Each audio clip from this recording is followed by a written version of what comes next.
வாழ்க்கையில் ஒருவருக்கு சுக்கிரயோகம் கிடைத்துவிட்டால் எல்லா செல்வங்களும் ஒன்றன் பின் ஒன்றாக போட்டி போட்டுக்கொண்டு வீடு தேடி வந்துவிடுமாம். ஆனால் எல்லோருக்கும் இந்த சுக்கிரயோகம் அவ்வளவு எளிதில் கிடைத்து விடுவதில்லை. அப்படி சுக்கிரயோகம் கிடைக்காமல் மகாலட்சுமியின் ஆசீர்வாதத்தை பெற முடியாதவர்கள் எல்லாம் தை மாத வெள்ளிக்கிழமையில் விரதம் இருந்து வழிபாடு செய்யலாம். இதன் மூலம் சுக்கிர பகவானின் ஆசீர்வாதத்தையும் மகாலட்சுமி தேவியின் ஆசீர்வாதத்தையும் முழுமையாக பெற முடியுமாம். பொதுவாக வெள்ளிக்கிழமையில் விரதம் இருந்து அம்பிகையை வழிபட்டால் அம்பிகை செல்வத்தை அள்ளி கொடுத்து அருள்மழை பொழிவாள்.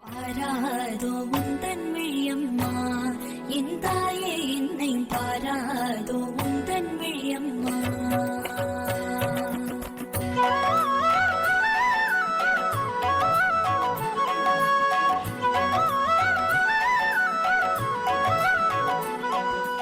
எத்தனை வெள்ளிக்கிழமை வந்தாலும் ஆடி மாத வெள்ளிக்கிழமைகளுக்கும் தை மாத வெள்ளிக்கிழமைகளுக்கும் தனி பெருமை உண்டு. தை வெள்ளிக்கிழமை நாளில் பெண் தெய்வ வழிபாடு நற்பலன்களை வழங்கும். தை வெள்ளிக்கிழமைகளில் மகாலட்சுமியை வழிபாடு செய்தால் கோடீஸ்வர யோகம் தேடி வரும் என்றும் சொல்வார்கள். அதேபோல செல்வத்தை அள்ளித்தரும் சுக்கிரனுக்குரிய வெள்ளிக்கிழமை நாளில், அதுவும் உத்தராயண காலமாகிய தை மாதத்தில் தவறாமல் விரதம் கடைபிடிக்க வேண்டும் என்று முன்னோர்களும் வகுத்து வைத்துள்ளனர். செல்வம் பெருக, குடும்பம் தழைக்க அம்பாளுக்கு உகந்த தை மாத வெள்ளிக்கிழமையில் அம்மன் கோவில்களுக்கு சென்று அவளை வணங்கினால் நம்மையும் நம் குடும்பத்தையும் வாழையடி வாழை என தழைக்கச் செய்வாள் தேவி.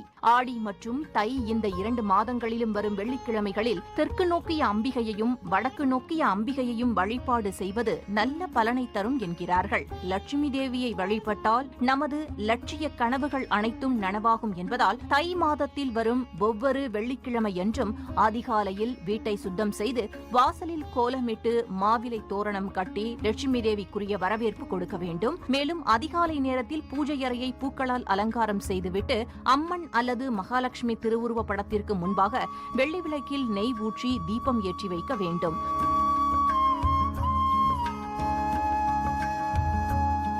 மகாலட்சுமிக்கு சர்க்கரை பொங்கல் அல்லது பால் பாயசம் நைவேத்தியம் செய்து அபிராமி அந்தாதி கனகதாரா ஸ்தோத்திரம் படிக்க அல்லது கேட்க வேண்டும். பெருமாள் கோவில், அம்மன் கோவில்களுக்கு சென்று வழிபட வேண்டும். பொருளாதாரத்தில் மிகுந்த முன்னேற்றம் ஏற்பட மகாலட்சுமி கடைக்கண் பார்க்க தை மாத வெள்ளிக்கிழமைகளில் தேவி மகாலட்சுமியை வழிபடுவோம். வளமுடன் வாழ்வோம். செல்வம் சேரும் திருமகளின் ஆசி கூடவே மாதவனின் உள்ளம் நிறை மகாலட்சுமியே.